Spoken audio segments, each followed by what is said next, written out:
I'd like to welcome you all to this terrific event. My name is Elaine Gehrman. I'm a member of the Whites for Racial Equity group. I'm also co-minister here at the Unitarian Universalist Church, and I'm very pleased that both of those groups that are near and dear to my heart are co-sponsoring this event. So I'm so glad to have you all here. A couple of announcements before I introduce our presenter, but one is restrooms are down the hall if you need them. There is an event coming up that Whites for Racial Equity is co-sponsoring with Middlebury Institute of International Studies and also the CSUMB Office of Inclusive Excellence Otter Cross Cultural Center and Service Learning Institute. So March 29th, 6:30 p.m. is Healing Justice. It's going to be a film screening and dialogue with Dr. Shakti Butler, who is a fantastic person and trainer, and hope you all get that on your calendar, and you'll be getting some email announcement of that if you're on the email list. And if you're not on the email list, make sure you sign up at the front table and you can get on there. So another announcement is all donations being collected today are being donated to the Village Project, so please give generously to that wonderful organization. And Paul has brought a number of books, and Anita is staffing the book table in the back, so you can either get them after the presentation, or if you have to leave early, you can stop by and she will help you out. So, all right, any other announcements before I introduce our speaker? Good, all right.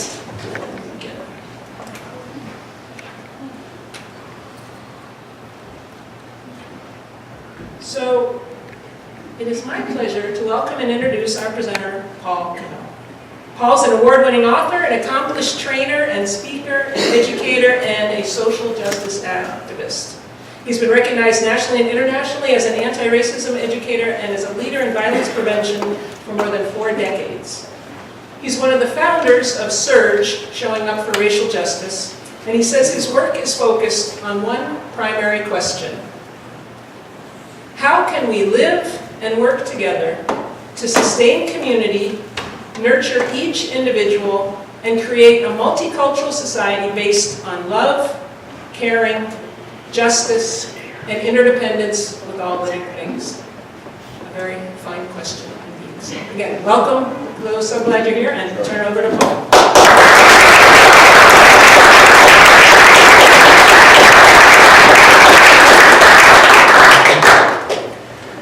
Hello. It's great to be here. Great to see you all. Thank you for coming out on a Sunday to figure out how we can more effectively show up for racial justice and address some of the things in our society that we need to address. This is, I'm going to spend about an hour and a half to 2 hours together in conversation, interactive work together. But before I start, what I'd like you to do is to pair up with somebody close by that you don't know and talk about what's going on in your community or in this country right now that brings you here today. Why are you here this afternoon? So think about what it is that's going on that made you think, yeah, I should be part of this conversation. So turn to somebody that you don't know. I know some of you know a lot of people. So I want to start out with some acknowledgments, do a little context setting, and then we'll kind of settle into looking at racism in multiple ways.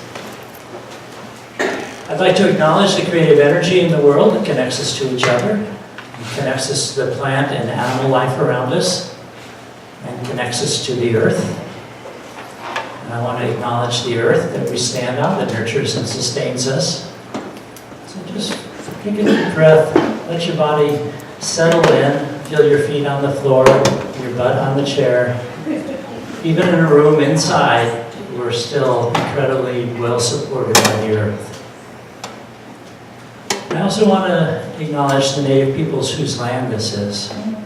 I come from Ohlone, Chochenyo Ohlone land. This is Ohlone, Castanoan, Esselen land. And those peoples have taken care of this land for thousands of years and are still struggling, still here, still struggling for sovereignty and land and things like that. So we are uninvited guests, settlers, and it's important that we start out, if we're talking about racism, but really anything, we acknowledge that. I also want to acknowledge my own Jewish foreparents who have taught me so much about survival and about social justice. And I want to acknowledge the work of all the people who make it possible for us to have this conversation. So think about who made your clothes, who made your cell phone and computer, who grew the food that you had today, processed it, prepared it, transported it. Just for us to have this conversation, we're interdependent with the lives and work of tens of thousands of people around the world. Most of them people of color, and mostly they're invisible in our daily lives. So I want to bring their voices and presence into the room. And I'd like you to take a moment and think to yourself who you would add to those acknowledgments. On whose shoulders do you stand? What supports you in doing this work? And just think to yourself who that would be.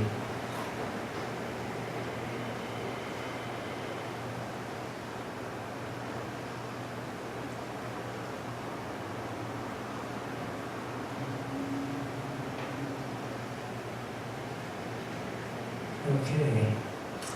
And I want to acknowledge our children and our children's children and future generations, because we do this work not only on the shoulders of those who have come before us, but for the generations to follow.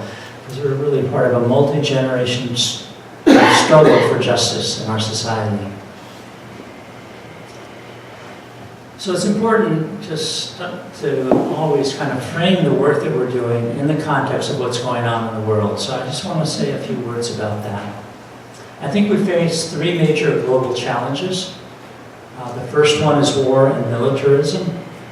We're involved in attacking 7 different predominantly Muslim countries at this point.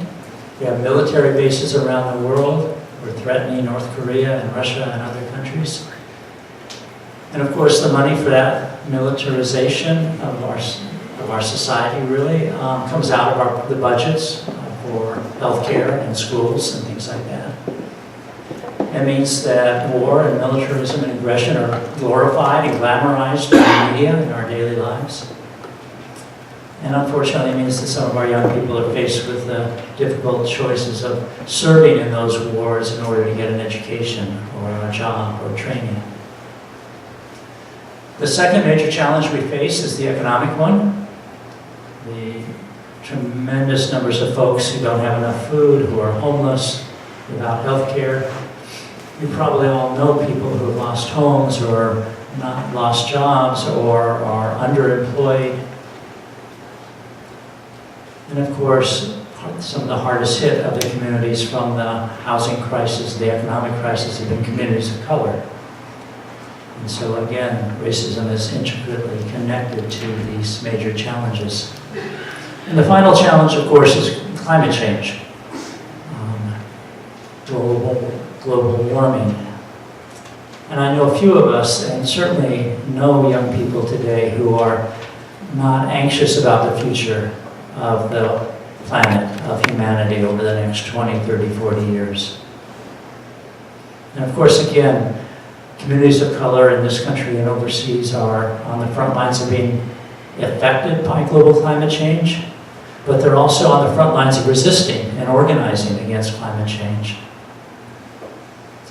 So we're not going to spend a lot of time today talking about these major issues, but it is the context that we find ourselves in, and we need to constantly ask ourselves, is what we're doing commensurate with the nature of the challenges that we face? The other thing that's important to add is that we're in the middle of a declining empire. And that means that there is more chaos in our society. There's more rapid change. There's more shifting of not just international and global power relationships, but internal ones domestically. And that's also part of the context that we're in. So I think that, let me see. I found that in guiding my work, there's two questions that I ask myself that help keep me true to my values and to the work that I want to do in the world. And the first question is a question that we often ask ourselves: what do I stand for? What kind of person am I? Am I a person of integrity? Am I respectful of others? Am I honest? All of those things that in a society that's based upon individualism and greed and competition, we have to keep checking in with ourselves, right? Because we get pushed away from those values pretty easily. But the second question that I ask myself, which I think is a harder question, is the question of who do I stand with? So I want to say a little bit about this question because it's not as popular or as familiar. When I first started doing racial justice work back in the 1960s, African Americans came to some of us who were white and they were angry and outraged at the levels of racism they were experiencing. And my first response was to put up my hands and say, I'm not racist. I treat everybody the same. I'm colorblind. You know, the thing that we do as white people sometimes when confronted with racism. And they said, well, that's fine, but there's racism in the schools and in the healthcare system and in the criminal legal system. Do you stand with us in the struggle for racial justice?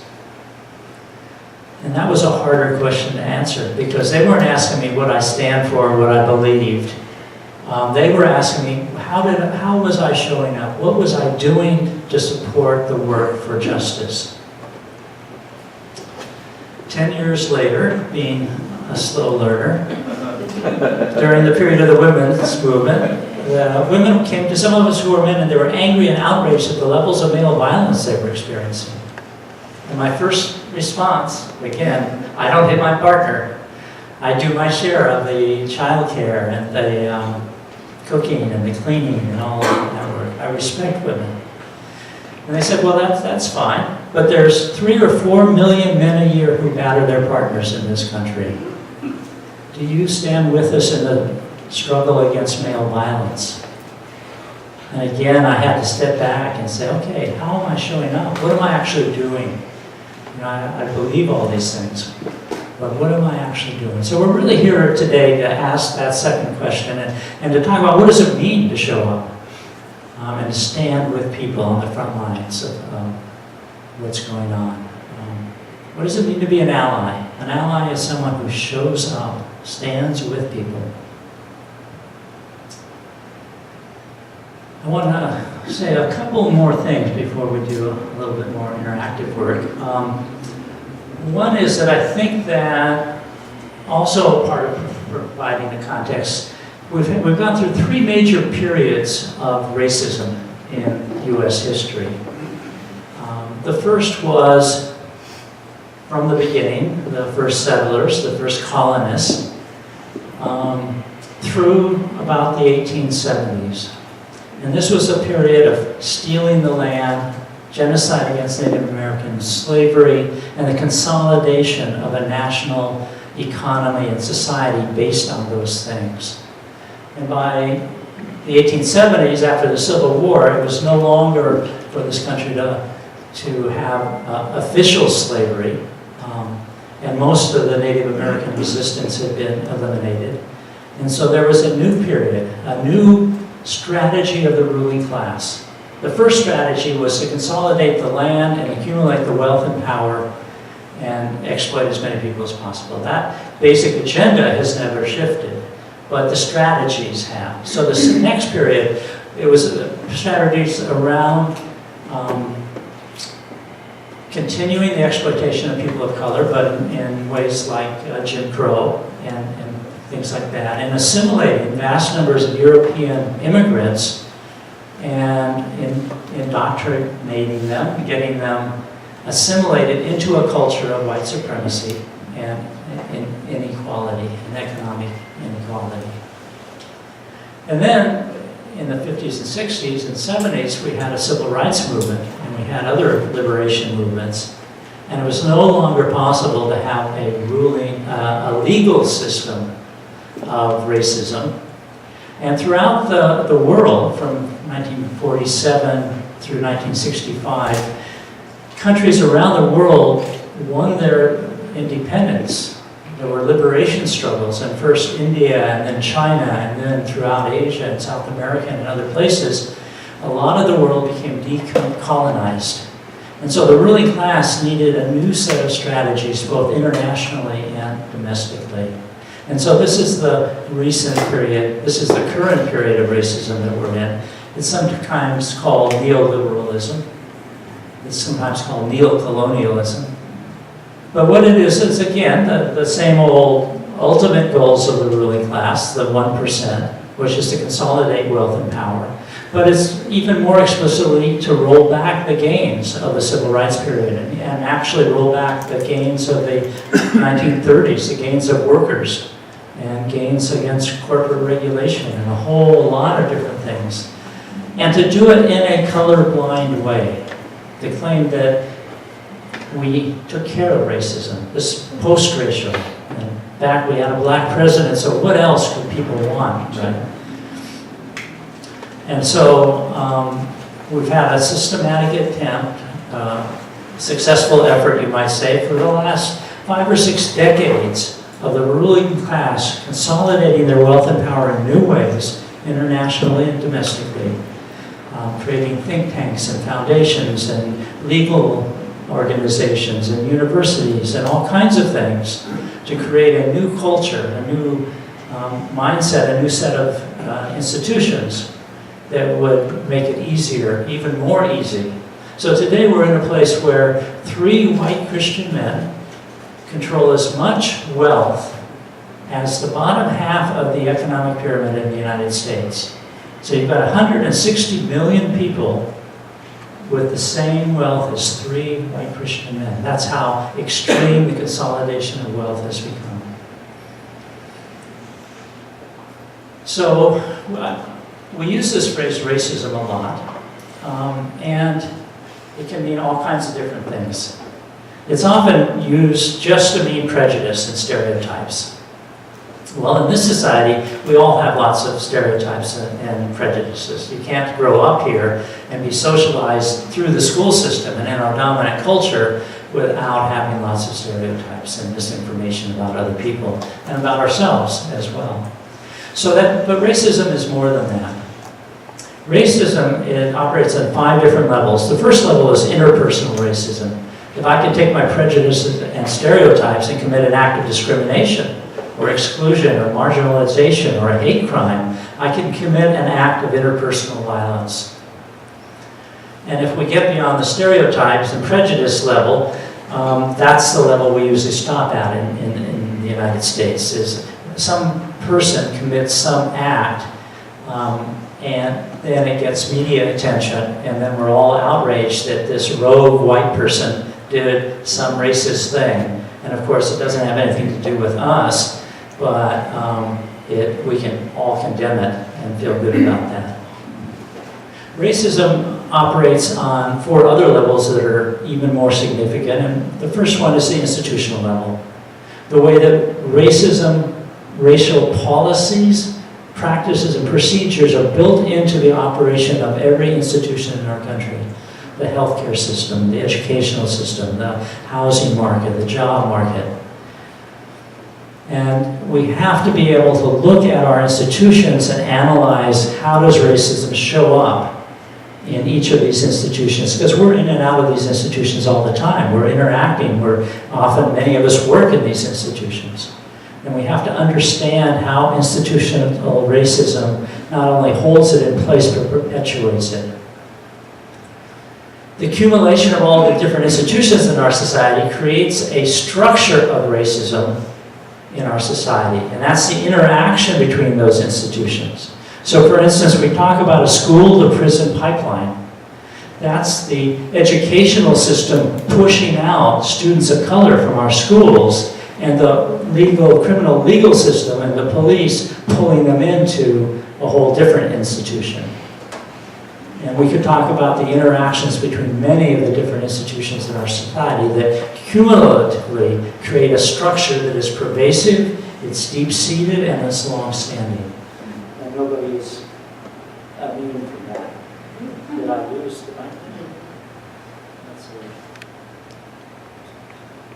Hello? Hello? That's not what you... Okay, so I'm not sure. Hello? Yeah. Okay. Is this, we're back. Okay, good. So there's interpersonal institutional structure. The other two levels is, one is the cultural level. It's the daily set of images, information, text, pictures that reinforce a racial hierarchy. The primary institutions of cultural racism is the media, obviously, is our school systems, and what young people learn there, and also our religious institutions, and the stories that we tell, and the histories that we tell in these institutions. And that is pervasive. That's where young people learn to be part of, to accept their role, and to perpetuate racism. And the final level is the internal one, the way we internalize the messages, whether we're white or people of color, of racism. How does it show up in our beliefs about ourselves, our confidence or lack of confidence, our feelings about our bodies? How does it show up for white people in terms of sense of superiority or entitlement, or what we sometimes call hero complexes? Our sense that we're here to save other people, and we're able to bring salvation, whether it's overseas or to our own society. So those are the levels that we have to be looking at and thinking about when we think about racism. So I've been talking for a while, and I've kind of laid out a bunch of different things on the table. So before we do something a little more interactive, I just want to open it up for questions, clarifications, thoughts, comments about any of the things I've touched on so far. Yeah. Could you just list those 5 again? Interpersonal, institutional, cultural, structural, and internal. Wish they all started with the same letter, and we could just say the 5 something or others. Other comments, questions, thoughts? Yeah. You use the word commensurate at the very beginning. Different problems in our world, and where are we commensurate with those problems? That part, I agree with all the problems, I agree with us standing. Now, the commensurate part is the part that I didn't quite grasp. Okay. Well, commensurate means equal to, or relational, proportionate to. So for instance, we face the global climate change. And there's lots of levels of things we could be doing. But if we just change our light bulbs and turn off the tap in our home and not address corporate policies and transportation policies and food and other and energy sourcing and the fossil fuel industry, then we might think that we're addressing climate change, but what we're doing is so out of proportion to what we need to be doing that it doesn't add up to a useful or effective response. And the same thing with racism or sexism or anything else. We need to not be complacent because we do something that feels good to us, but is in fact not producing real change, not really making a difference. Yeah. I have a quick question. Sure. In doing this race-based work, do you struggle at all with the issue of, what some people's definition of race might be, the biological versus the social construct that it is, and even within the social construct, where people, draw these lines, the self-definition versus, how others see you, the majority see you. How do you reconcile this, this complexity? Just to move forward with just to say racism, like in big thing, because it means so many different things for so many different people. Right. Well, and that's partly why I kind of laid it out in some different levels. This is very complex. And we tend to try to oversimplify it and get a hold on it, and then it slips away because there's other pieces floating around that are impacting it. So that's part of the work we need to do, is we're so socialized to think of this as either somebody else's problem or simple solutions, that we have to have conversations like this exploring the complexity. And there's many different aspects of that. We only have a limited amount of time to do that. But I really encourage us to hold the complexity. One of the things that white supremacy culture does is reduce everything to an either or, good and bad kind of framework. And we have to keep expanding to understand the complexity and to come up with more complex responses.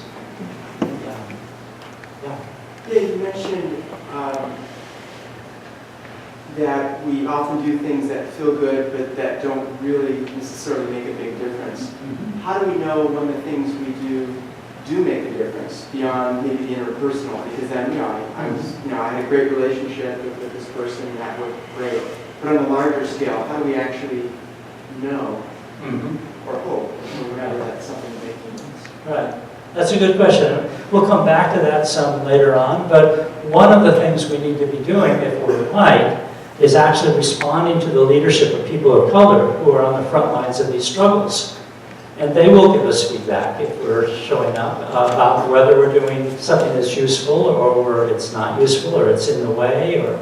So part of it is accountability, and we'll be coming back to talk specifically what does it mean to be accountable. Because we aren't the best judges. We're inside of this too deeply to be able to evaluate whether what we're doing is actually useful or not. One more and then we'll keep going. Would you put positive comments in racism, for instance, to say that Venezuelans are such wonderful, warm people, Germans are so intelligent and so organized, and on and on and on. Is that another side of racism? Well, certainly generalizations about whole groups of people it's back to the kind of the stereotype level in many ways, but it's just false. I mean, you can't make generalizations about 10, 20, 40, 150 million people in a country. We also tend to do positive stereotypes, positive racism towards certain people so that we can put other people down. So we talk about how Asians are so hardworking and good at math and technology, and then usually that's coupled with looking at African Americans and say, see, they did it, why can't you do it? And so it's a disadvantage to both groups. It locks them into invisibility as to who they are, the real complexity of their communities. So positive stereotypes are no better than negative stereotypes. They may hurt less at times, but they still build racial profiles, basically. So yeah, we need to be thinking about that. Okay, let's see. So I want to do an exercise with you, and I'm going to ask those of you who are white, I'm going to read a series of statements, and I'm going to ask those of you who are white to stand if the statement applies to you, and then I'll ask you to sit down and I'll read the next statement. If you're a person of color, I'd like you to observe the exercise and notice what's going on.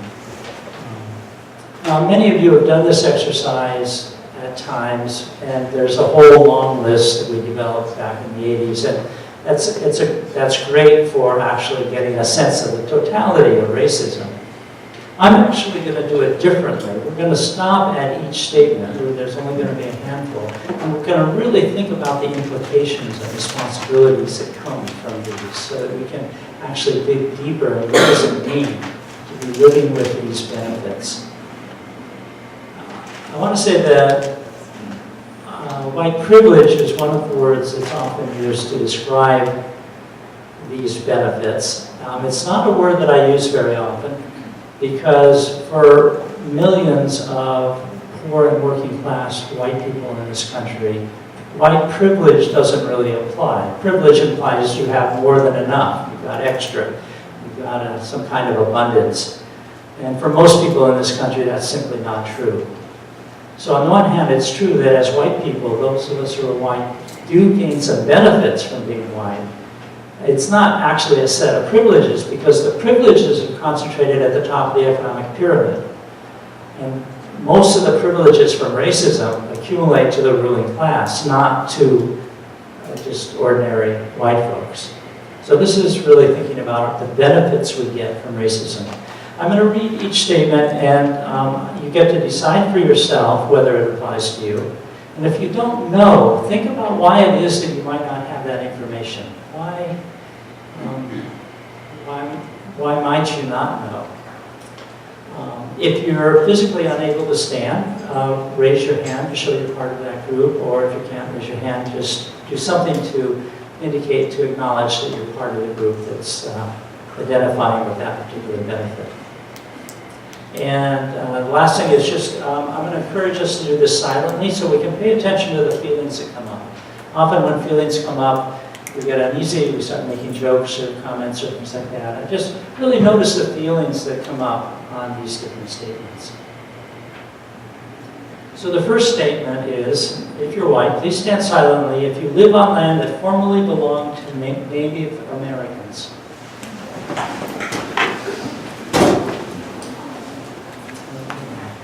So think about whose land you're on. Do you know who the people are? How have they lived here? Where are they now? What are their struggles? What's your relationship with the land itself? What are the implications of being a settler on other people's land? What kind of responsibilities come up, follow from that? And what are ways that we might be involved in supporting the struggles for liberation and sovereignty of Native peoples? Thank you. Please stand if your ancestors were legal immigrants to this country during a period when immigrants from Asia, South and Central America, or Africa were restricted. And if you don't know, think about why you might not know. Did you say legal or illegal? If your ancestors were legal immigrants to this country during a period when immigrants from Asia, South and Central America, or Africa were restricted. So what kind of immigrant stories do our families tell? Does your family tell? What kind of immigrant success stories does your family tell? Where did your people come from and when? What is the national narrative of our country around immigration? And how is that working out today when recent immigrants are being demonized and excluded and marginalized from our society? What connection do we have as immigrants and from prior generations to immigrants of today? Okay, thank you. Please stand if you've lived or live in a neighborhood, in a neighborhood that people of color were discriminated from living in.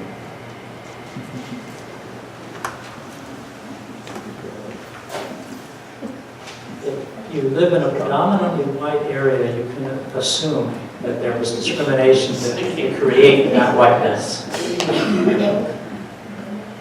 So, what is the history of the community in which you live, in the neighborhood, or the area that you live?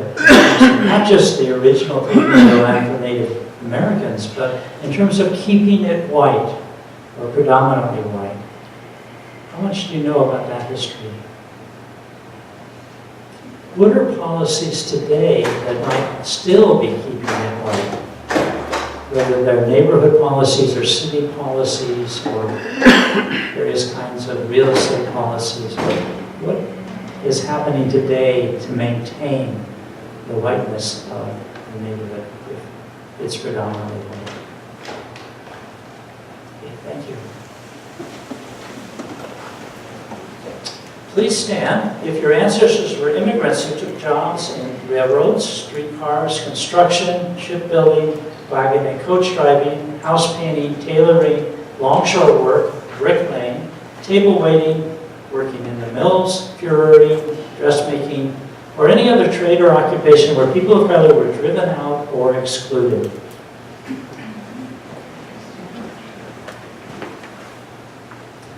Again, if you're not sure, think about what information you don't have. Again, what story does your family tell about the jobs that people took, the work that they did, the success that they had?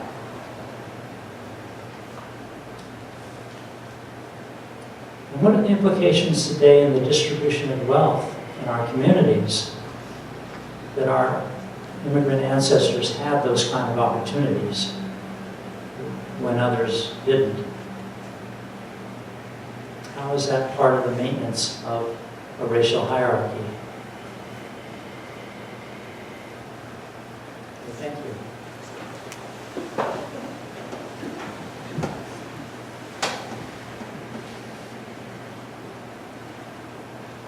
Please stand if the life expectancy in your city, town, or community is 5 to 15 years greater for white people than for people of color in that community.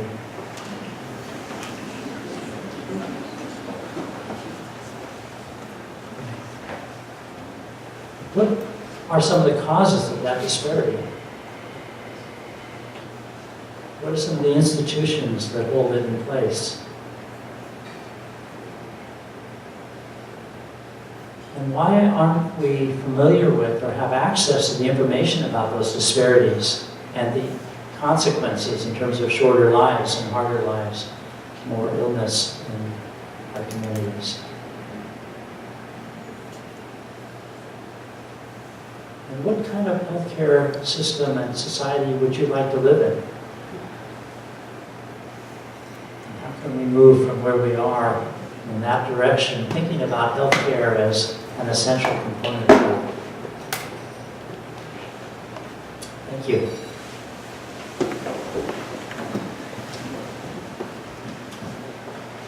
Please stand if a substantial percentage of the clothes you wear are made by women and children of color in this country and overseas.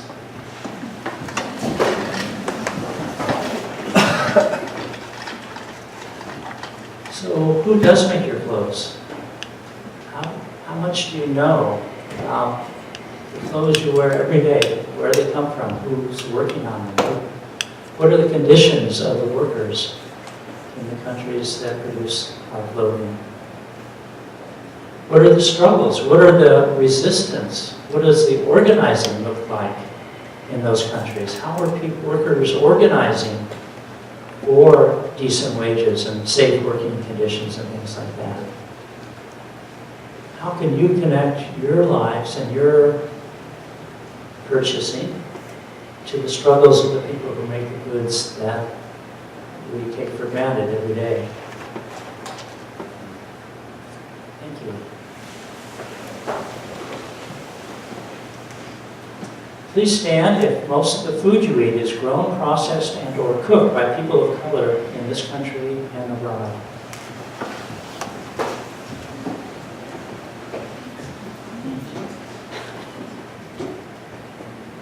Okay. What do you know about the conditions of the people who grow our food and the struggles, the organizing that's happening across the country and across the world to change those conditions? How do we think about what we eat in a different way, and the food system in a different way, so that it's not based on the rampant exploitation of people of color? Okay, thank you. 2 more. Please stand if most of the electronics goods that you use, such as cell phones, TVs, microwave ovens, computers, and cameras, are made by people of color in this country and elsewhere.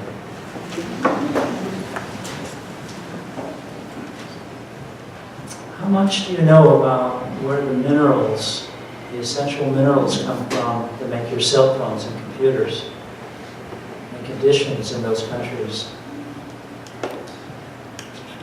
Do you know about the 6 million people who have been killed in the Congo in wars over those minerals, over those resources that we take for granted? How can we turn our cell phones and computers into tools for the liberation of other people? Around the world, cell phones and computers are being used by folks organizing in many, many different countries for liberation, for worker, for unionization, for all kinds of different kinds of things. How can we add our voices and the use of our technology that we take for granted every day to amplify the voices of people around the world who produce the very things that we take for granted? Okay, thank you. And the last one, of course, it's not the last. There's lots and lots we could say. Please stand if you, other families, friends, or colleagues were ever cared for by people of color, either at home or at a medical or convalescent facility.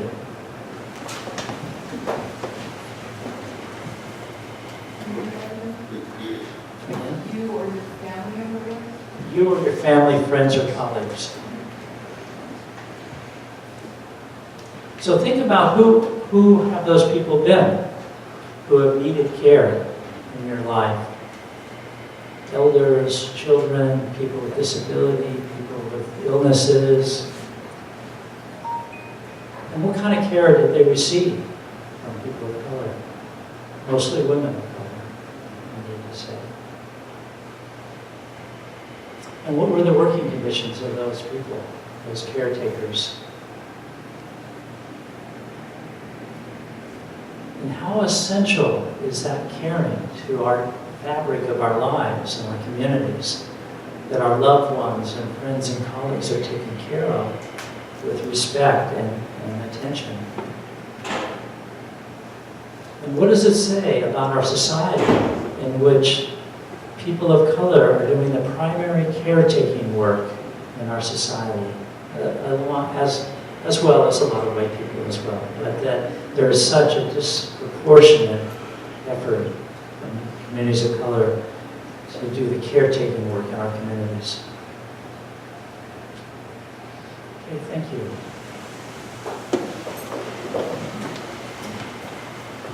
Before we continue the conversation and talk about this together, I'd like you just to pair up with somebody close by and talk about whatever feelings and thoughts came up for you during that exercise. What did you notice? What feelings did you have? How was it, either to participate or observe? So just pair up with somebody close by and talk about whatever's up for you.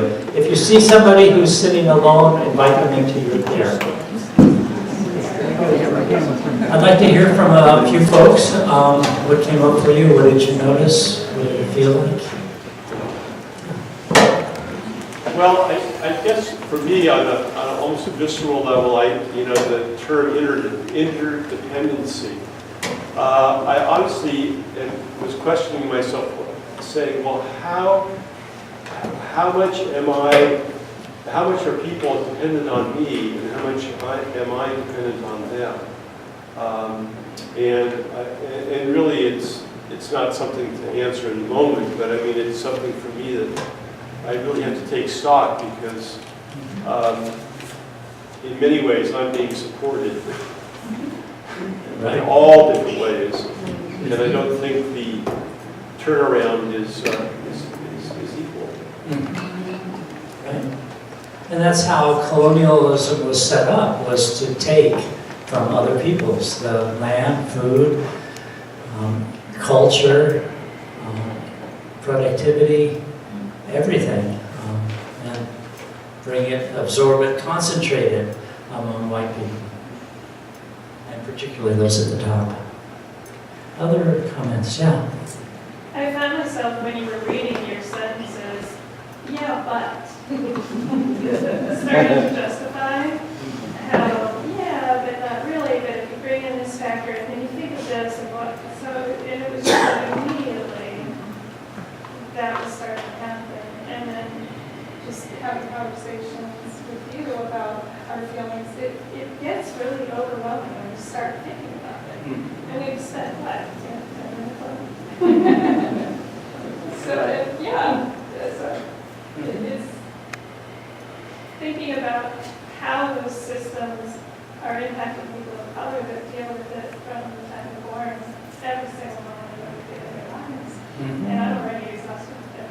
It's really, bringing things home to me in a way that I did not thought of. Thank you. Yeah, and it's, none of us created the system. We find ourselves inside of it, but we're not responsible for it. We can go to all kinds of different emotional places, guilty, ashamed, embarrassed, uneasy, whatever. But the system predates us by centuries. So the question is not are we responsible, which is part of the overwhelmingness, is what could I do? It's partly how can we be responsive to it? How can we take our role, play a part in challenging things and shifting things? And I just want to remind you of a quote from the 5th century Jewish Rabbi Hillel. He said, "It's not upon you to complete the task, neither are you free to desist from it." So it's a reminder that we each have a role to play, and we don't have to deal with the whole thing. None of us are going to save the world, but we all have a role to play. And that helps me when I think of how big it is, or how much we're up against. Other comments, thoughts, what came up for you? Yeah. So, not sure if this into your initial comment about how what privilege is. That privilege really resides at the top of the line as white people. Privilege in a way, but for me, this exercise redefined privilege in a very specific way. So, the way the idea of generally what I think about privilege is, I can live in a neighborhood that looks like me by choice. I can assume that my teachers are going to look like me. That kind of privilege that we all kind of know. But this is more the sustainability of me as a privilege is all done by other people of color across the world and in our country. That's what was impacting me, kept getting me in the face. Good. Thanks. Anybody else? What was it like? What did you notice?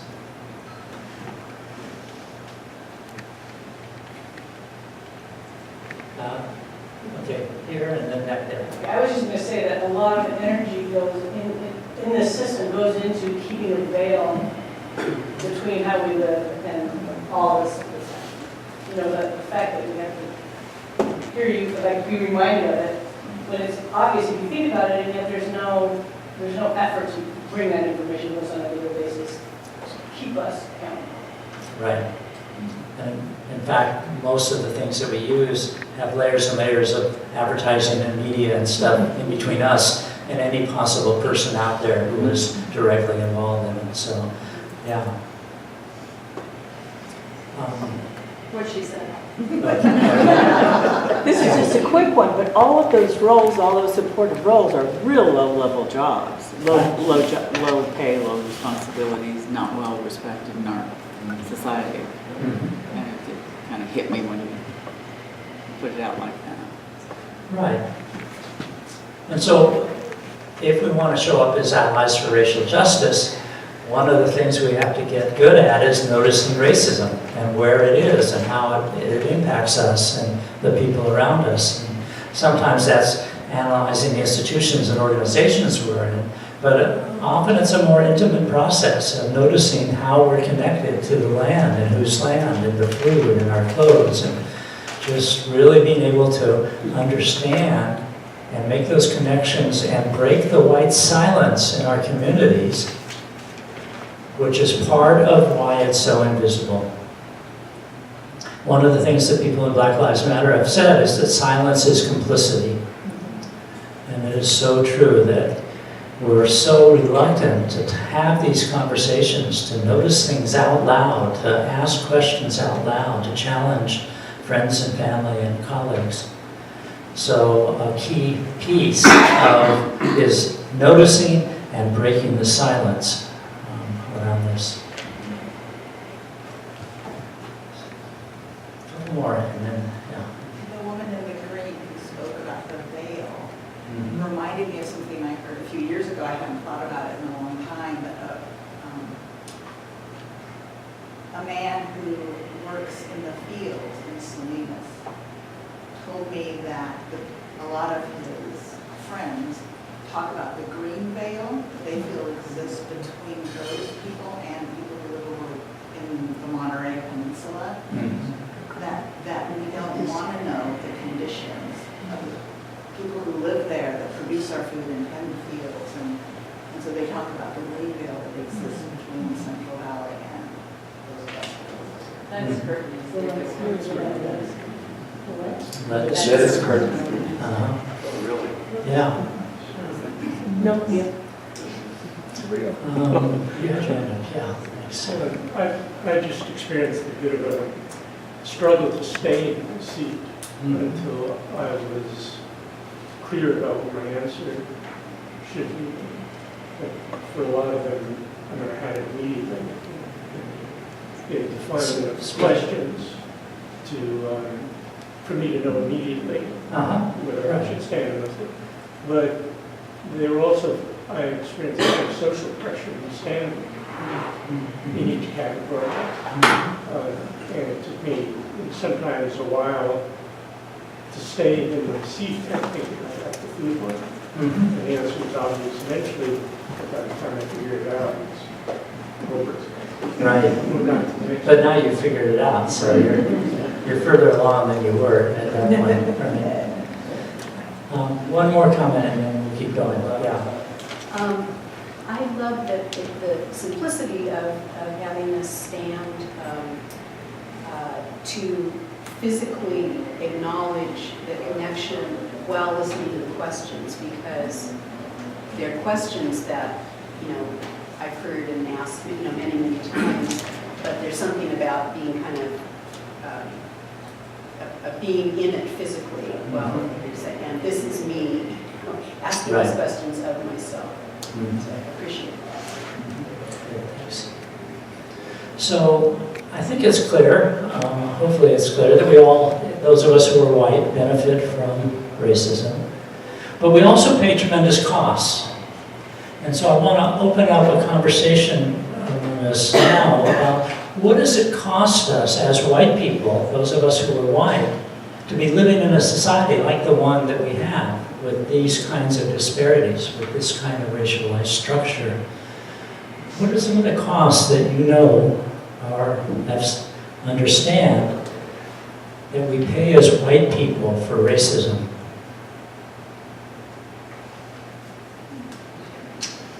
The other. We are in our own little box, and they are the other. Separation is painful. It's not the way it's supposed to be. We're all Right. So treating people as othered and separate and marginalized is very painful. And we pay a cost for that separation. Yeah. I think we're missing out on human interaction. I regret so much that people, of course, sometimes don't trust me just because I'm white. So we miss out a lot on people's contributions and the lack of trust. We are seen to be untrustworthy because we don't know about racism, we don't respond to it. Yeah. There's the fear of the other. So whether conscious or unconscious, there's very often it's an unconscious bias. There's a fear of people who are different, whether we acknowledge it or not. A lot of us have it, maybe not all of us, but many of us do, because of this otherness that is the word that is coming up, which I resonate with. Right. There's tremendous levels of fear that we carry about the other. And we're socialized into it as white people. We're trained, we're told that people of color are dangerous. We see it in the media. And so we live in various levels of fear a lot of the time around when we're with or even when we're not with people of color. So there's a tremendous cost to that. What else? I feel like I'm hungry for a community that is richer artistically, gastronomically, religiously, culturally, and this is going to go out sounding wrong. I feel like I'm being starved on the Wonder Bread diet. There's something out there that feeds the spirit, feeds the soul that we all need. We will all be better for having. Right. We are starved for the creativity and the brilliance and the contributions of various communities of color in our society in general. And then, of course, when we do get exposed to it, it's often in exploitive and appropriative ways, and that taints our relationship to it as well, right? And we culturally appropriate things rather than are in honest relationship with it. The tremendous loss in our community center. I think what came up for me was I think that one of the biggest costs is we lose a certain amount of our own humanity when we don't acknowledge that all humanity is related. Right. It compromises our humanity when we don't recognize the humanity in everybody else around us. And part of racism teaches us as white people to dehumanize people of color. Yeah. Sort of similar, but a little bit, the false self, that there's something inauthentic about how we get taught who we are. So there's something dishonest about our relationship with ourselves and everybody else. Right. We're taught such a false story of who we are, who our people are, what they've done, that we lose that sense of integrity in ourselves. Yeah. Well, we've created a huge job of work that needs to be done. And that needs to be done on an individual level and needs to be done on an organizational level, interorganization, interpersonal, lots and lots of work. Right. Here and then.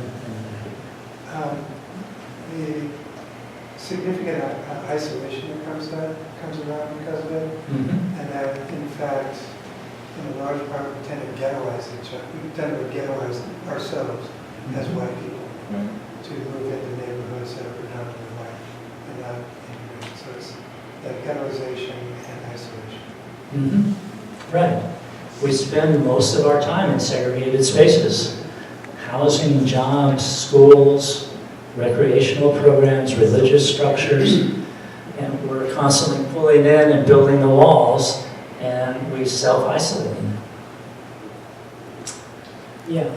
I think just a little, somewhat similar to what Ricky said, was that the loss of time, attention, and energy, trying so hard to be exclusive rather than to be inclusive, and just that the sense of loss of really an illusion.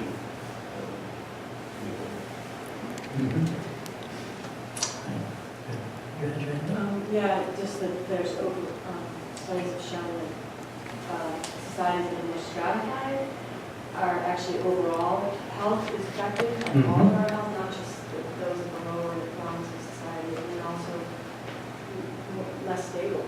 We're living in a destabilized society. Right. Yeah, the greater the inequality, the more everybody's level of well-being is diminished. And we can see that in healthcare really, really clearly, as well as many other areas. Yeah, a couple more and then Well, just on some of the things other people mentioned, that as a white guy, white person in general, we end up having to carry this guilt with us. At least I carry the guilt. There's a barrier to, to communication, to opening up a friendship. Not so much when I go to other countries, but among particularly African Americans. It's like, how do I bridge that? I'm not really this skin. This is not who I am. right. Yeah, I mean, we are seen as white people. Yeah. Just like when I walk into a room, I'm seen as a man. There's trust that has to be built to overcome and feelings that have to be overcome to be able to build authentic relationships with people, to be seen for who we are. And of course that happens to people of color all the time, is they rarely are actually seen as individuals. They're mostly seen as people of color of various kinds. One more comment and then we need to keep going.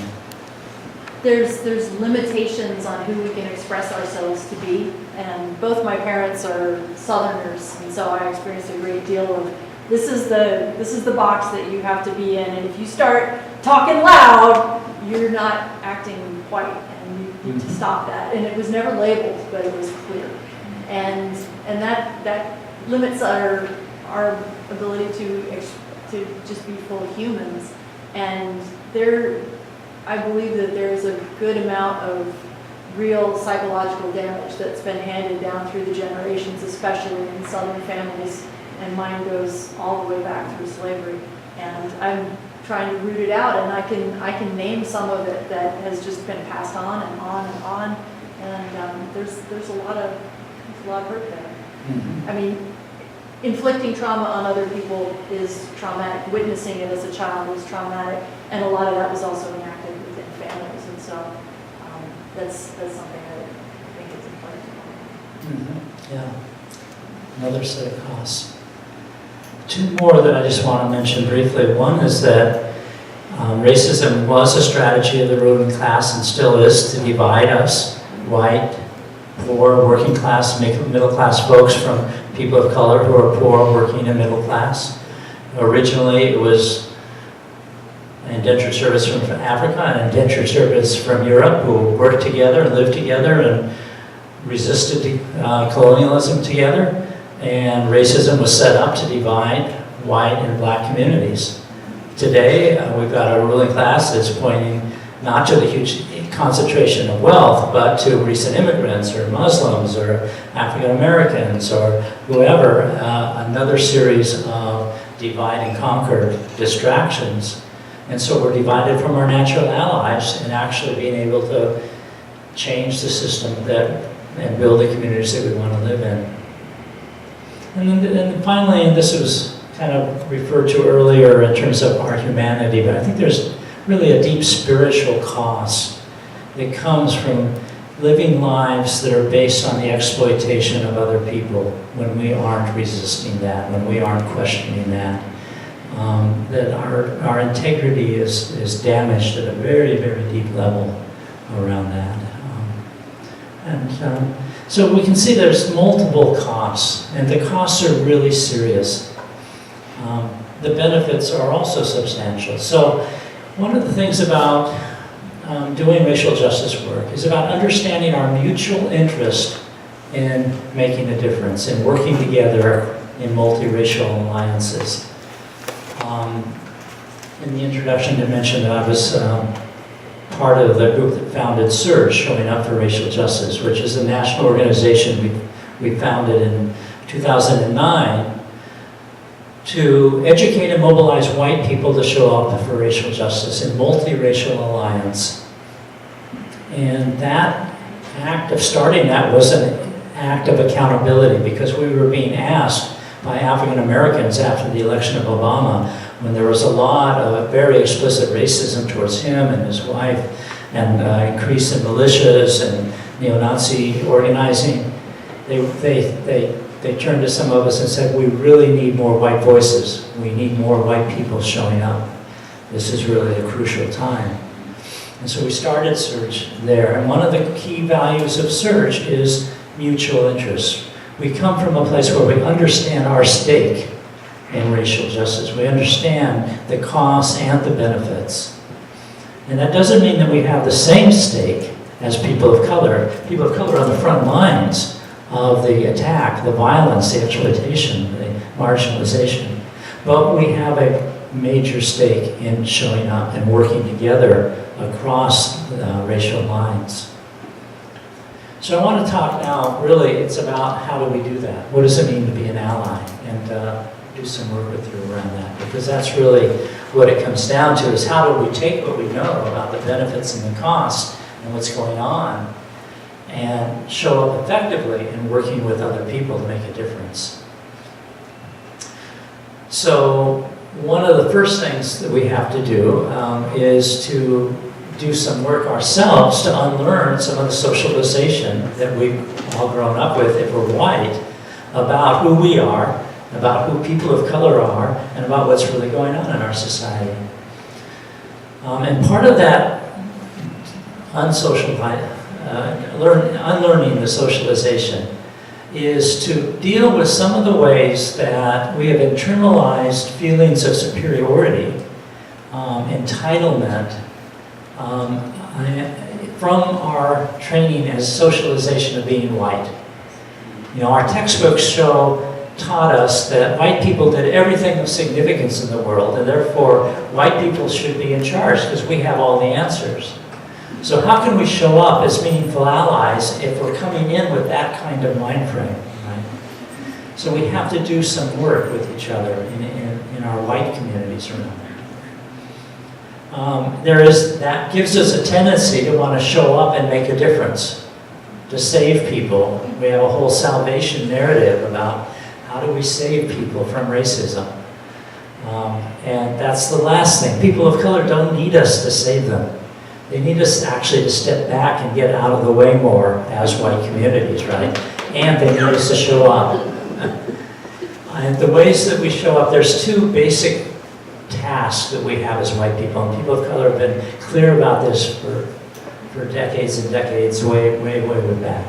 One is to show up in solidarity, to leverage the benefits we have towards racial justice. And we're going to do some work together around that in just a few minutes. So there's lots of different ways to show up in solidarity, and we can talk more about the specifics of that. But we have a lot of these benefits mean that we have more money, that we have more time, we have more access to other resources, we have more access to the media, we have more credibility with other white people, we have access to white young people. There's all kinds of ways that we have those benefits turn into resources, and an ally leverages their resources for racial justice. So that's the direct solidarity work. The second major task for us, those of us who are white, is to educate and mobilize other white people. I can show up as an individual in a march or rally or at a meeting or a city council meeting or whatever, and that's important. I need to be doing that.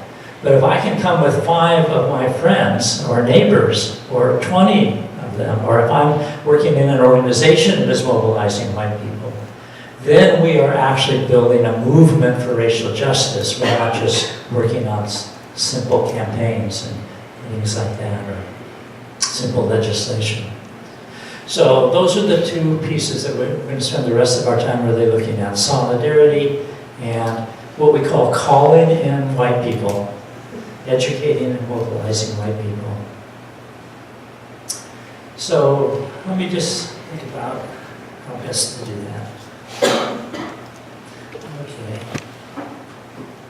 So I want to pass these out. This is kind of a worksheet we're going to use in a few minutes. And just take one and pass them on back, and if there's not enough, I've got more. So when I say leveraging resources, showing up in solidarity, what are some ways that that can look? What are ways that people of color are asking white people to show up? And how are they asking white people to show up? Are you asking us or you? I'm asking. Okay. Yeah, because it's not just showing up. If we show up as typical white folks, as socialized white folks, then we're not going to actually be making a good difference. We're going to be getting in the way. Well, one of the ways that we've been able to do with the WRE group is we've gone to city council meetings to, like you're saying, to show up and as the community that's watching and helping and handing out the flyers out in front so the people can be up front of the microphone, going to the mental health commission and talking about don't take the funds away from the village project and, really show more that the community wants this and it's good for all of us. Great. So it's providing various resources, various tasks, amplifying the message. Being the support. Being the support in a bunch of very specific kinds of ways. What are some other thoughts about solidarity, about showing up? What? Voting, sure, absolutely. And listening to people of color in terms of what campaigns and policies and propositions that they're promoting that will actually serve them rather than just looking at the white media or the progressive media's take on a lot of progressive legislation, which is good legislation, but it doesn't necessarily further a racial justice agenda. Yeah. Yeah, I want to go back to your comment about leveraging your resources. And sometimes, in order to do that, you have to create an inventory of resources. Exactly. And we're going to do that in a couple of minutes. Okay. In fact, you don't have to read these sheets now. We're going to break into small groups. You're going to do some work with these sheets. So focus on the conversation for a few more minutes. Did you have some more you wanted to add? Yeah, no, the reason why I'm saying this is because sometimes when we're doing the work, first of all, kind of to continue checking yourself, like you're talking about, is that why is it that I'm taking it from you, a white male, as opposed to an African American woman or an immigrant man that might have an accent that is perceived as the other. And so continue checking that, and then start comparing that list of that inventory that you have with the inventory that they might have, and then start making really tough decisions, which are sometimes, I'm not using this inventory of resources at all for the good of our community. These folks probably should have them. So be proactive in the sharing, in the solidarity work. And it comes in the form of lawyers, money, contacts with employers, with media, visibility, etc. It's university resources. I mean, we have the gamut, but these are sometimes really hard decisions because they come with pulling back a little bit of your power. Pulling back a little bit of your, greediness, like you want everything for yourself. It's like, this is really precious to me. And then also, but it also comes with a wonderful set of benefits, which is people start believing that you actually live what you say, not just hear, a lot of nice Right, words. and you start building cross-racial relationships by actually working with people, building trust through action. And that's really where accountability comes from. It's from the action, from working together over time and building those relationships and showing up again and again. One more comment before we keep going here. Yes? I think we have to work on our listening skills. Instead of taking our preconceived ideas that we may have gotten throughout our raised or whatever, and continuing it down the line of our future, our children and whatever, to educate ourselves by listening to the people that are being affected by this and what they think is the best way to go about or what they need as support. And that would just further our knowledge and allow us to further our children or people we come in contact with. Right. And people of color have been incredibly creative in expressing what they need through all kinds of media, whether it's poetry or films or books or visual arts or dance or all kinds of things. But often we're not listening, right? We're not paying attention. We're not actually absorbing the messages that they're giving. So the listening is a key piece. So I want to talk for a couple minutes about the calling in aspect, and then we're going to break into groups and do some work together. So calling in, you know, often in our society we're very critical and judgmental of each other. And when people want to come and help, we're immediately criticizing them because they don't have the right language, or they don't have the right ideas, or they don't do it quite the way we think they should do it. And we actually call them out. We put them on the spot and say, well, you're really not good enough, right? We want you, but you've got to meet our standards to be able to participate in this, right? Calling people in is saying we want to build a movement for racial justice, and we need lots of people. And so we need to really make welcoming spaces. We really need to invite people to come in and to stay in and to engage by building those relationships, not by pushing people out. And that's not necessarily the culture that we all come from, right? It's not something many of us do easily. We're much more willing to be self-righteous and isolated and be, correct than we are to actually welcome complexity and different voices and different experiences. So calling people in isn't necessarily easy to do. I'm also not saying, and Serge doesn't say, that we're calling in everybody. There are millions of white people who are upset about what's going on in this country and know something's wrong and want to get involved. And those are the people we're trying to call in. There are also millions of people who are resistant to any kind of alternative view, any kind of change in their lives or in the country, and are actively fighting against any kind of racial justice. We are not trying to call them in. This is not about having conversations across great distances of political affiliation.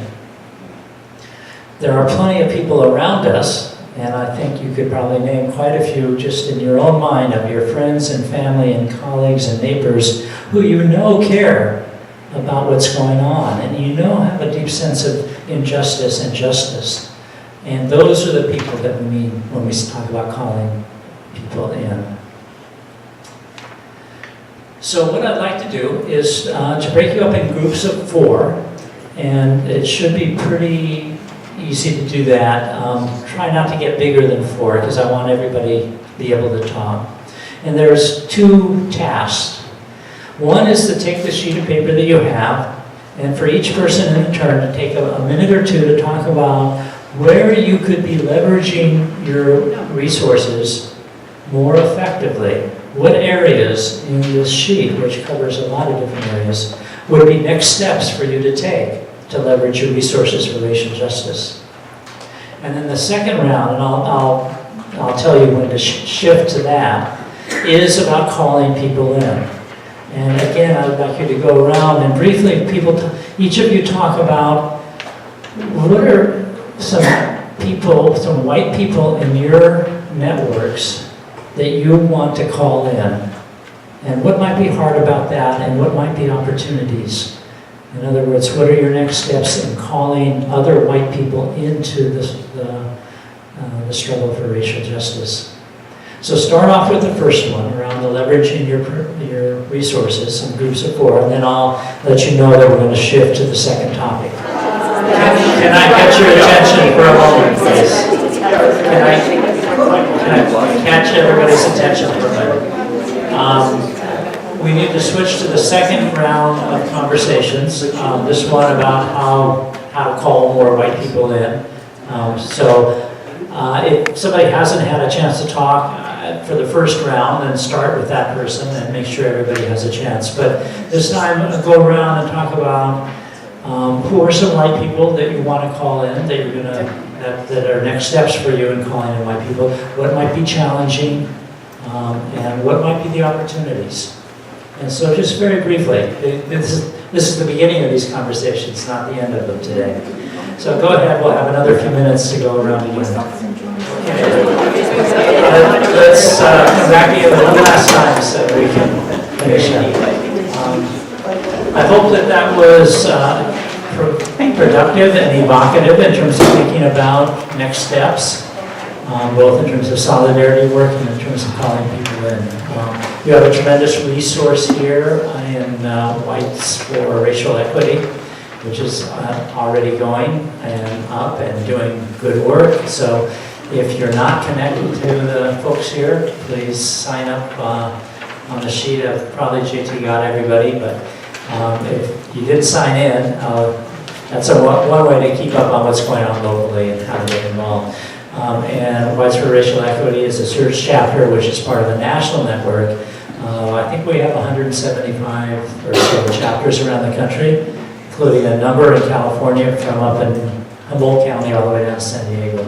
So if any of you want more information about SURGE, you can also contact me, and I've got my brochures in the back with my contact information.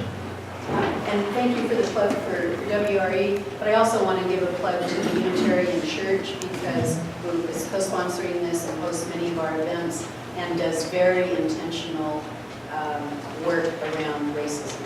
Yep. Good partners.